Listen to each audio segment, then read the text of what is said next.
Daniel fala. ah, as máximas e as mínimas vão ficar para depois. Agora eu já comecei a falar aqui com o negócio. Com o IPCA mais beirando os 7%, será que seria uma boa encerrar tudo em renda variável? Sim, seria. Tá? A grande verdade é que a maior parte das pessoas não ganha do Ibovespa.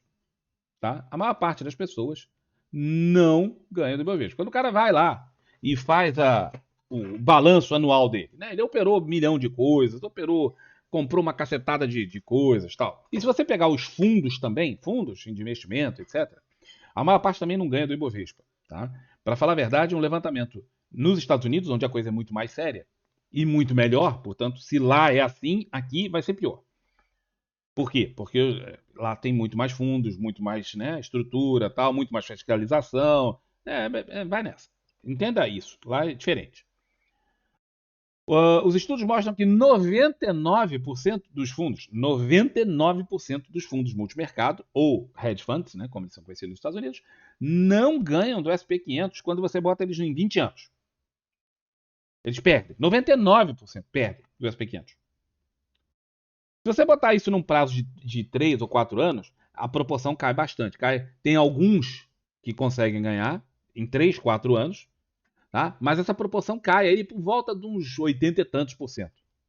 Ou seja, os grandes gestores, os grandes bambambãs, os grandes caras que tiram uma onda do cacete com terno Armani por aí, gravatinha Hermes e tirando onda pra lá e pra cá, eles não ganham de simplesmente você comprar o ETF do bagulho e ficar quieto. Então, essa é a realidade da coisa. A maior parte das pessoas físicas está nessa mesma realidade. Ela faz 1 milhão de coisas, monta 1 milhão de carteiras, faz 1 milhão de negócios e no final, se ela tivesse comprado Bova 11, ela estava melhor servida.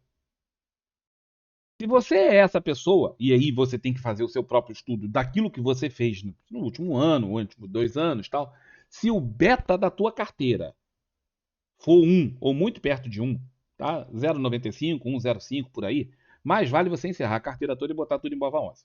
Essa já é uma informação que eu já falei várias vezes para vocês. Se você não tem uma lucrativa, se você não tem um alfa, se você não ganha do Ibovespa, tá? Com todas as operações que você faz, no final, quando você soma tudo, tal, no final, quanto deu o Ibovespa no ano? Tanto. Quanto que eu ganhei? Tanto. Pronto, perdi ou empatei. Então, não vale a pena você ficar na bolsa. Vale a pena você encerrar tudo e ir para o Tesouro Direto, que taxas iguais a essa você não vai ganhar tão cedo. Tem tesouro aí pagando 7%. Isso no mercado primário. Tá? Se você for arrumar tem uns CDBs no mercado secundário. Eu não gosto de operar no mercado secundário, tá bem? Mas existe. Tá? Que é um mercado secundário? Imagina o seguinte: você compra um CDB que seja com vencimento daqui a 5 anos. Só que antes desse prazo você precisa vender. Aconteceu algum imprevisto, você precisa vender. O banco não permite que você venda, você não pode vender. Então cria-se um mercado secundário em que você vai lá para vender o teu negócio para outra pessoa. Precisa que alguém compre de você. O banco não vai recomendar de alguém que compre de você. Então no mercado secundário, o cara é obrigado a dar desconto. Por quê? Ele precisa do dinheiro. Se ele está vendendo antes da hora é porque ele precisa do dinheiro. Se ele precisa do dinheiro, é aquela situação do cara que tem uma casa para vender. Ele tem uma casa. Aí, pô, sei lá, tem uma doença grave na família. O cara precisa daquele dinheiro, precisa vender a casa. Quando ele bota a casa para vender, vamos dizer, a casa vale 500 mil reais. O cara vai lá e bota a casa por 500 mil. Pô, ele vai levar um tempão para vender, porque até alguém que resolva pagar o preço justo da casa, o que ele faz? Ele bota por 450. Aí não aparece ninguém, ele bota por 400. Ele precisa do dinheiro, a pessoa tá morrendo lá, precisa do dinheiro. Ele bota por 400, não deu. Ele bota por 350, vai aparecer alguém que vai comprar aquela casa. Então ele dá um desconto. Exatamente o que você acha no mercado secundário de títulos. Títulos esses de longo prazo, né? O cara precisa vender, o cara precisa daquela grana, ele vai para o mercado secundário e aí você tem um belo de um desconto, você consegue taxas boas, muito boas. Se você chegar no mercado secundário, você vai encontrar algumas coisas que vão dar IPCA mais 9. É aquele negócio, né? Tem o risco do banco, da instituição financeira que está emitindo aquilo.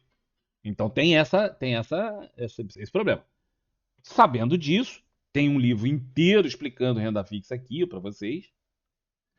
Sabendo disso, a pessoa faz o negócio contando, vamos dizer, com fundo garantidor de crédito. O cara tem que ter essas coisas na cabeça. Mas existe. Eu, por exemplo, já falei isso muitas e muitas vezes para vocês. Eu tinha uma carteira vasta, eu sou uma pessoa mais velha, muito mais velha, né? Então, esses pensamentos têm que entrar na vida das pessoas. Quando a Bolsa fez isso aqui em 2000, foi aqui em 2022, quando fez essa movimentação aqui, eu saí da Bolsa. Tá? Eu saí da Bolsa. Eu desfiz a carteira, eu não saí da Bolsa, né? Continuei na Bolsa. Mas a minha carteira, aquela carteira que eu tinha de muito longo prazo e tal, eu encerrei.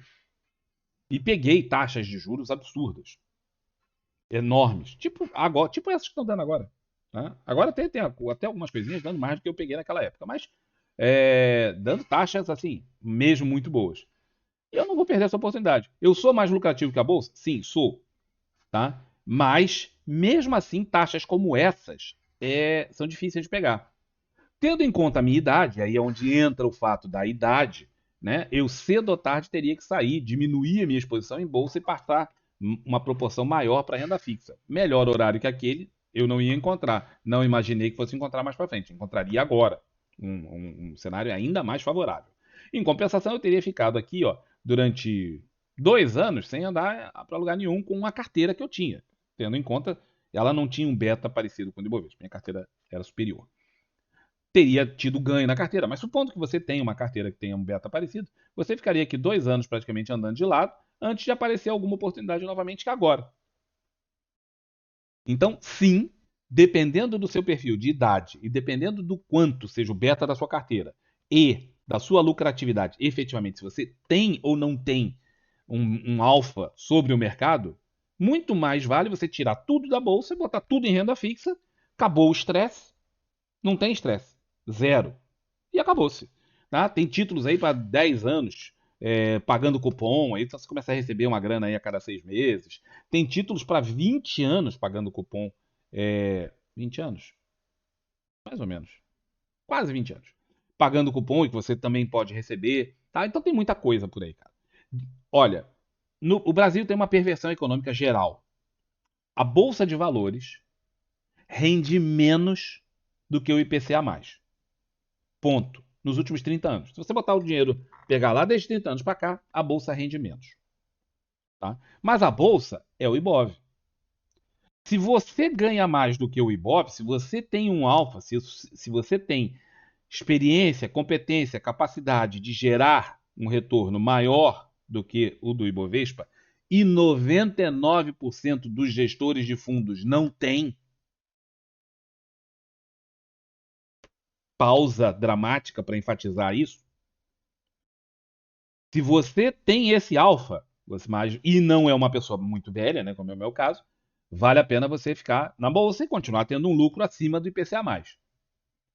Se você não tem esse alfa, a melhor coisa a fazer é aproveitar uma coisa como essa agora, tira o dinheiro, bota todo ele no IPCA, faça a conta do imposto de renda, é importante ter em conta o imposto de renda. Às vezes o cara vai liquidar a carteira, o que ele vai pagar de imposto de renda, às vezes não vai compensar. Né? Às vezes o cara comprou, pô, sei lá, 30 anos atrás as ações dele. Tá, quando ele for pagar agora, vai pagar, porra, uma barbaridade de imposto de renda. Isso tem que ser, o fator imposto de renda é importante. Mas tenham isso em mente. Tá? Para a maioria das pessoas que não consegue superar o Ibovespa, e ficar no Ibovespa não é uma boa ideia. Especialmente quando você tem oportunidades de longuíssimo prazo, como agora, o cara deve aproveitá-las. Carteira com beta 1, mas que paga dividendos em torno de 10,5%, será que ainda vale a pena trocar tudo por IPCA mais 7? Hum.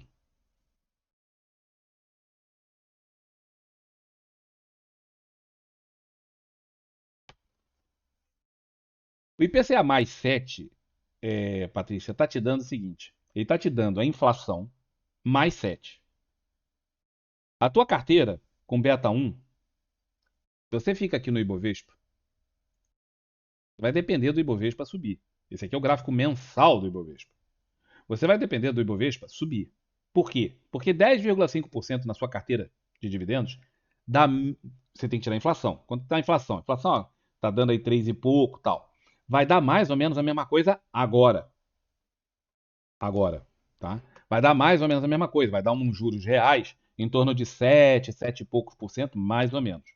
Se o Ibovespa subir, você ganha duas vezes. Você ganha nos dividendos e ganha com a subida do seu patrimônio nas ações. Aí vale a pena você manter, certo?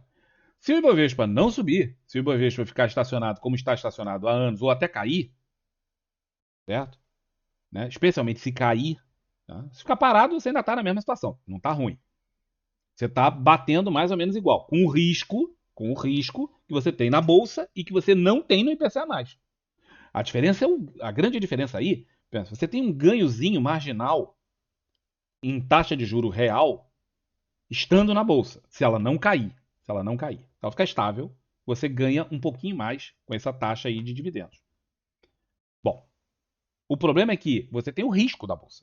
A bolsa é sempre um risco. O mercado pode cair, o mercado pode disparar e subir, aí você se deu muito bem, ou o mercado pode cair forte e você se deu muito mal, porque o que você recebe lá nos dividendos, em taxa de juros reais, não compensa a sua perda de patrimônio, coisa que não acontece na no IPCA+. Então, a diferença está no risco. Se eu tivesse só 30 e poucos anos, era um no-brainer. Eu ia ficar na minha carteira de dividendos e ampliá-la com certeza. Por quê? Porque no longo prazo, isso aqui tende a subir. Pelo menos esperamos que o país tome tento e melhore e efetivamente se reflita na bolsa e que a taxa de juros caia e que tudo caia, né? E as ações subam e tudo seja melhor. Muito bom. Se você não tem 30 e poucos anos, se você tem, vamos dizer, 50 anos, o seu tempo já começa a ficar curto. Se der uma paulada para baixo aqui e não der uma recuperação em V como foi em 2020, porque deu a recuperação em V, mas não é obrigatório dar. Em 2020 foi uma crise motivada exclusivamente por um vírus, quer dizer, foi um momento muito peculiar. Em 2008, que também fez a recuperação em V, foi porque os bancos centrais, em conjunto, no mundo, entraram para evitar uma catástrofe econômica. Literalmente uma catástrofe econômica. Nós estamos falando do fim do mundo. Entendam o nível da crise de 2008.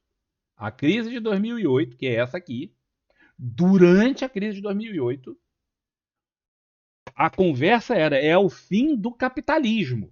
A situação era mesmo muito grave. Era padrão 1929. Quando você vê outras fases, você vê que, por exemplo, entre 2010 e 2000 cadê? Entre 2010 e 2015, finalzinho de 2015, início de 2016, foi uma queda só.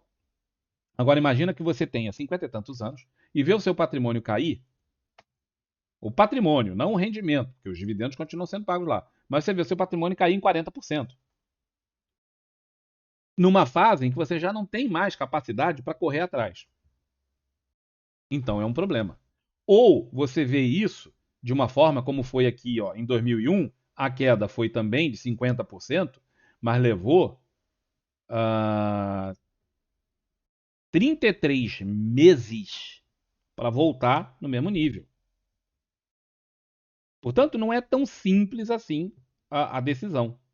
Certo? Depende muito da sua idade, depende muito do seu perfil de aceitar o risco, depende muito se você vai precisar ou não vai precisar desse capital, porque chegar lá na frente você pode precisar do capital. Aí, vamos dizer que a bolsa tenha caído, você precisa do capital, você vai vender na baixa. Tudo depende muito disso. Mas, exclusivamente olhando as taxas, elas vão ficar mais ou menos. Como está, como você botou aí, fica mais ou menos elas por elas.